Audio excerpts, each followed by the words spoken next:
Bom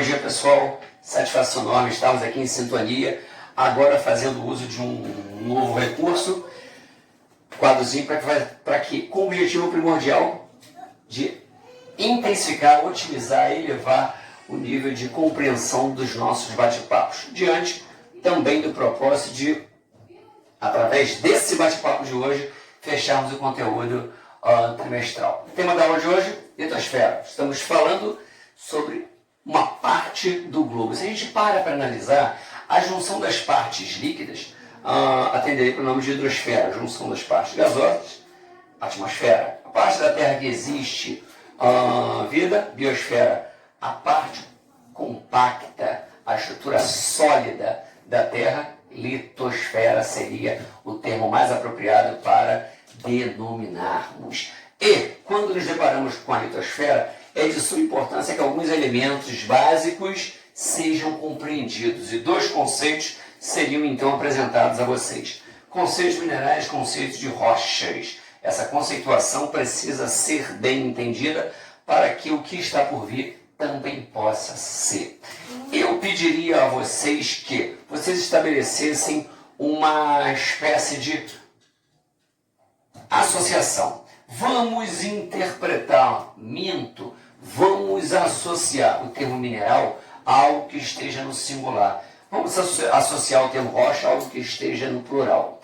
Se eu tenho um mineral A, B e C unidos, a junção desses minerais me levaria, culminaria, me encaminharia à identificação de uma rocha. Portanto, se eu percebo a estrutura singular, eu estaria vinculado ao entendimento de um mineral.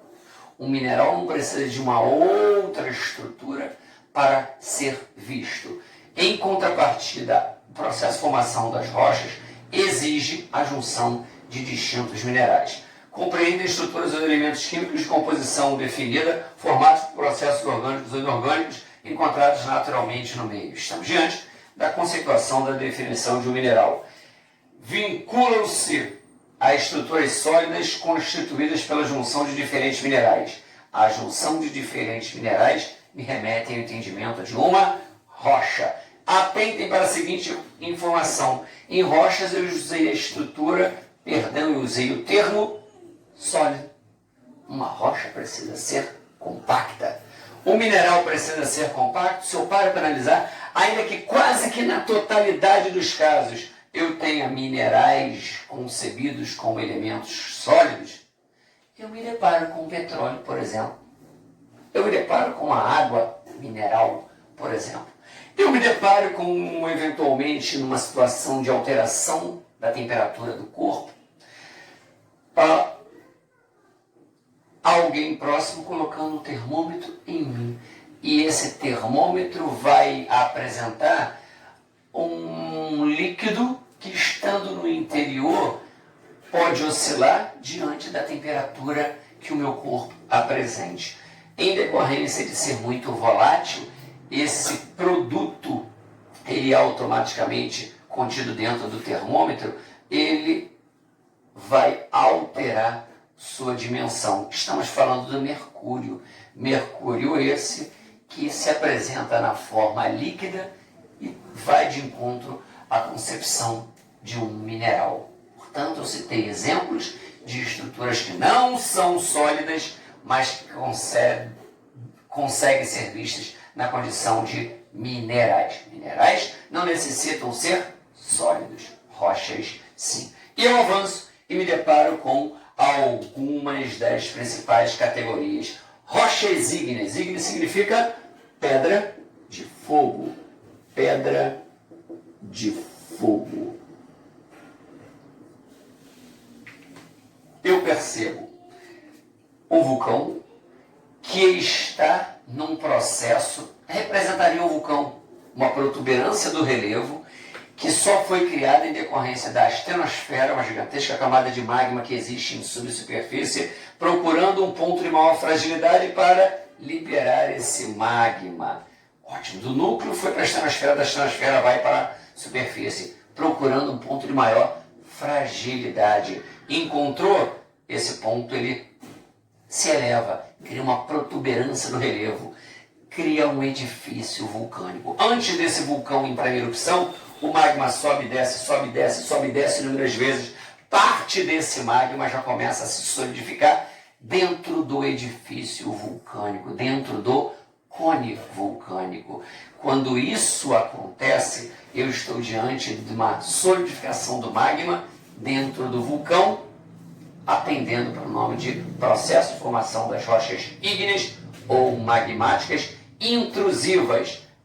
Dentro, rochas se formaram dentro do edifício vulcânico.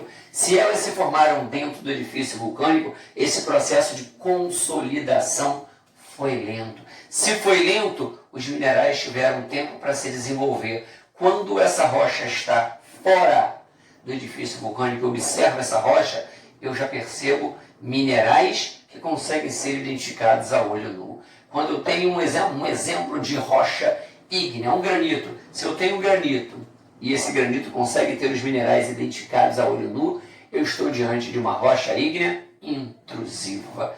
Teve o processo de consolidação dentro do edifício vulcânico. Mas quando essa rocha se forma, a lava foi expelida, se esfriou, se consolidou, se resfriou fora do edifício vulcânico.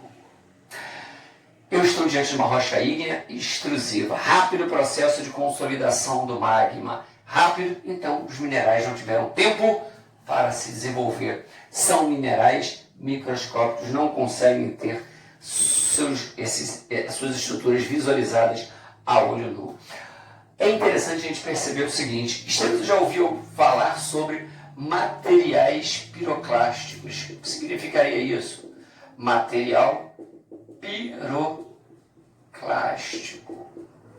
é o que mais preocupa numa erupção vulcânica, porque a lava ela vai seguindo o seu fluxo numa velocidade específica. Agora, quando eu tenho grandes fragmentos de rocha, a lava se consolidou dentro do vulcão, mas a ascensão e a descida continuam a existir e de repente explosões acontecem. Parte das rochas que se formaram aqui dentro são expelidas ainda na forma incandescente. São bolas de fogo projetadas